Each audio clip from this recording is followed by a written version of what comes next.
ಗೌರವಕ್ಕಿಂತ ದೊಡ್ಡದು ಯಾವುದಲ್ಲ ಅಂತ ನಾವು ಇವತ್ತು ವ್ಯಕ್ತಿ ಗೌರವದ ವಿಚಾರವನ್ನು ಇಟ್ಕೊಂಡು ಮಾತಾಡ್ತಾ ಇದ್ದೀವಿ. ಬಂದವರಿಗೆ ನಾವು ಗೌರವ ಕೊಡುವುದು ನಮ್ಮ ಮಾನವೀಯತೆ ಧರ್ಮ.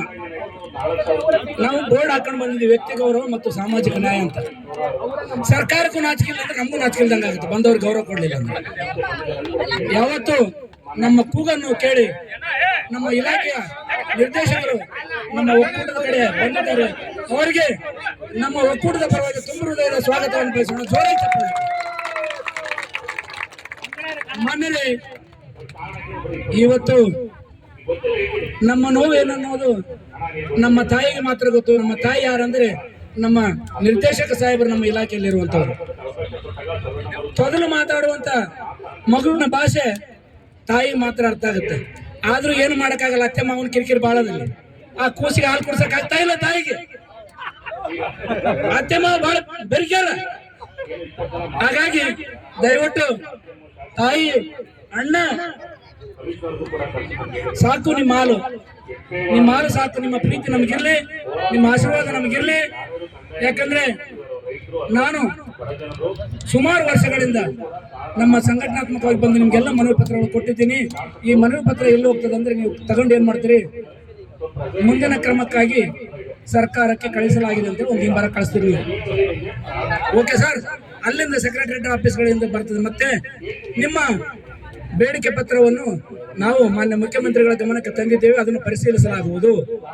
ಅವಾಗ ಅವ್ರು ಹೇಳ್ತಾರ, ನಮ್ಮ ಸಚಿವರು ಹೇಳ್ತಾರ, ಇದು ಅಂಗವಿಕಲರಿಗೆ ಏನು ಕಡಿಮೆ ಆಗಿಲ್ಲ, ನಿಮ್ ತಾಯಿಗೆಲ್ಲ ಗೃಹಲಕ್ಷ್ಮಿ ಕೊಡ್ತೀವಲ್ಲ, ನಿಮ್ಗೆ ಯಾಕೆ ಬೇಕಿದೆ ಅಂತ ನಮ್ಮ ಅಕ್ಕ ಹೇಳ್ತಾಳೆ. ಹಾಗಾಗಿ ದಯವಿಟ್ಟು ಸಾಹೇಬ್ರೆ, ನಿಮಗೆ ನಾವು ಗೌರವ ಕೊಡ್ತೀವಿ. ಯಾಕಂದ್ರೆ ನಾವೇನು ಭಿಕ್ಷುಕರಲ್ಲ, ನಾವು ಕೂಡ 1,25,00,000 ಮತ ಬ್ಯಾಂಕ್ ಒಡೆಯರು ನಾವು. ಯಾಕಂದ್ರೆ ನಾವು ಈ ರಾಜ್ಯದಲ್ಲಿ 21 ಬಗೆಯ ಅಂಗವಿಕಲರು, 15 ಲಕ್ಷಕ್ಕೂ ಅಧಿಕ ಅಂಗವಿಕಲರಿದ್ದೇವೆ.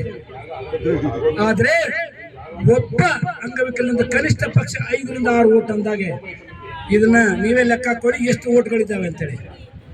ಈ ಓಟು ಇವತ್ತೇನು ಹೇಳ್ತಾ ಇದ್ದಾರೆ, ಭಾರತದ ಮೊದಲನೇ ಪ್ರಜೆ ರಾಜ್ಯಪಾಲರಂತಾರೆ. ಆದ್ರೆ ರಾಜ್ಯಪಾಲರಲ್ಲರಿ, ನಾವು ಫಸ್ಟ್ ಓಟ್ ಹಾಕಿದ್ದು ಮನೆಯಲ್ಲಿ ಮಾಡ್ಕೊಂಡಿವಿ, ಮಕ್ಕೊಂಡಲ್ಲಿ ಬಂದು ಒಚ್ಕೊಂಡು ಹೋಗಿರಿ ಸಾಹೇಬ್ರೆ. ದಯಮಾಡಿ ನಿಮಗೆ ನಾವು ಆತ್ಮಗೌರವ ಕೊಡ್ತೀವಿ. ನಿಮ್ಮ ವಿಶ್ವಾಸಕ್ಕೆ ನಾವು, ನಿಮ್ಮ ಬಂದಿದ್ದಕ್ಕೆ ನಾವು ಕೃತಜ್ಞತೆ ಸಲ್ಲಿಸ್ತೀವಿ. ಯಾಕೆಂದ್ರೆ ನಾವು ಸುವರ್ಣಸೌಧದಲ್ಲಿ ನಮ್ಮ ಕಾರ್ಯಕರ್ತರ ಗೌರವಧನವನ್ನು ಕನಿಷ್ಠ ವೇತನಕ್ಕೆ ಒಳಪಡಿಸಬೇಕಂತ ಹೇಳಿ ಕೊಟ್ಟಿದ್ದೀವಿ. ಅದು ಪೇಪರ್ ಆ ಕಡೆ ಹೋಯ್ತು. ಕಳೆದ ವರ್ಷ ಏಪ್ರಿಲ್ ತಿಂಗಳ ಅಥವಾ ಬಹುಶಃ ಮೇ ತಿಂಗಳು ನೆನಪೋಗಿದೆ, ಆ ತಿಂಗಳಲ್ಲಿ ಮಂಡ್ಯದಿಂದ ಹಿಡಿದು ಮೈಸೂರುವರೆಗೆ ಪಾದಯಾತ್ರೆ ಕಾಲಿರ್ಲಾರ್ದವರು ಅಂಬೇಗಾಲ್ ಹುಡ್ಕೊಂಡು ಹೋದ್ವಿ ಕನಿಷ್ಠ ವೇತನ ಒಳಪಡಿಸಿ ಅಂತ. ಆವಾಗ ನಾಚಿಕೆ ಬರಲಿಲ್ಲ ಸರ್ಕಾರಕ್ಕೆ. ಆಯ್ತಾ, ಹೋಗ್ಲಿ. ಮೊನ್ನೆ ನಮ್ಮ ಪಾಲಕರೆಲ್ಲ, ಅಯ್ಯ ನಮ್ಗೆ ಸಾಕಾಗ್ತಾ ಇಲ್ಲ, ನಮ್ಮ ಮಕ್ಕಳು ಕಣ್ಣಿಲ್ಲ ಕಾಲಿಲ್ಲ, ಬುದ್ಧಿಮಾಂದರಿದ್ದಾರೆ, ಅವ್ರು ನೋಡ್ಕೊಳಕ್ ಒಂದು ಆಳ್ಬೇಕು, ಇವ್ರಿಗೆ ಕನಿಷ್ಠ ಒಂದಿಷ್ಟು ಏನಾದ ಮಾಸಾಸನ ಹೆಚ್ಚಿಗೆ ಮಾಡಿ ಆರೋಗ್ಯದಾರ ಭತ್ಯೆ ಕೊಡಿ ಅಂತೇಳಿ ನಾವು ನಮ್ಮ ಪಾಲಕರು ಕರ್ಕೊಂಡು ಬಂದು ಇದೇ ನವೆಂಬರ್ ತಿಂಗಳ 2025 ನಿಮ್ಮೆಗೆ ನಾವು ಮನವಿ ಪತ್ರ ಕೊಟ್ಟಿದ್ದೇವೆ. ಮಾನ್ಯ ಸಾಹೇಬ್ರೆ, ತಮ್ಮ ಇಲಾಖೆ ಪ್ರತಿನಿಧಿಗಳು ಬಂದು ನಾವು ಇವತ್ತು ಸಂಬಂಧಪಟ್ಟ ಸಚಿವರು ಯಾರಿಲ್ಲ, ನಿಮಗೆ ಪ್ರಾಮಾಣಿಕ ಪ್ರಮಾಣ ಮಾಡಿ ಹೇಳ್ತೀವಿ. ಇನ್ನು 2-3 ದಿವಸದಲ್ಲಿ ನಿಮ್ಮನ್ನ ಮುಖಂಡರ ಸಭೆ ಕರೆದು ನಿಮ್ಮ ಸಮಸ್ಯೆಯನ್ನು ಬಗೆಹರಿಸ್ತೀವಿ ಅಂತ ಹೇಳಿದ್ರಿ. ಹಾಗಾಗಿ ಈಗ 3 ತಿಂಗಳಾದ್ರೂ ನಮ್ಮನ್ನ ಕ್ಯಾರಿ ಅನ್ನೋರ ಗತಿ ಇಲ್ಲ. ಹಾಗಾಗಿ ದಯವಿಟ್ಟು ನಿಮಗೆ ಗೌರವ ಕೊಡ್ತೀವಿ ಸರ್. ಇಲ್ಲಿಂದ ನಿರ್ಗಮಿಸಿ ನಮ್ಗೆ ಆಶೀರ್ವಾದಿಸಿ. ನಾವು ಮಾನ್ಯ ಮುಖ್ಯಮಂತ್ರಿಗಳು ಬರೋವರೆಗೆ ನಾವು ಎದ್ದೇಳೋದಿಲ್ಲ. ಕರ್ನಾಟಕ ಅಂಗವಿಕಲ ರಾಜ್ಯ ಒಕ್ಕೂಟಕ್ಕೆ, ಕರ್ನಾಟಕ ರಾಜ್ಯ ಅಂಗವಿಕಲ ಒಕ್ಕೂಟಕ್ಕೆ ಅಂಗವಿಕಲರ ನಡೆ ಬರ್ಲಿ ಬರ್ಲಿ, ಸಿದ್ದರಾಮಯ್ಯ ಬರ್ಲಿ ಬರ್ಲಿ ಬರ್ಲಿ ಬರ್ಲಿ ಬರ್ಲಿ. ದಯವಿಟ್ಟು ನಾವೆಲ್ಲರೂ ಶಾಂತಿಯನ್ನು ಕಾಪಾಡಬೇಕು. ಯಾಕಂದ್ರೆ ಈ ದೇಶದ ಕಾನೂನು ನಡೆಯಲು ನಾವೆಲ್ಲ ಬದುಕ್ತಾ ಇದ್ದೀವಿ. ನಮ್ಮ ಭಾರತದ ಬ್ರಹ್ಮ ಈ ಕಾನೂನು ಬರೆದನ, ಆ ಕಾನೂನು ಭಂಗಕ್ಕೆ ನಾವೆಲ್ಲ ಧಕ್ಕೆ ತರಬಾರ್ದು.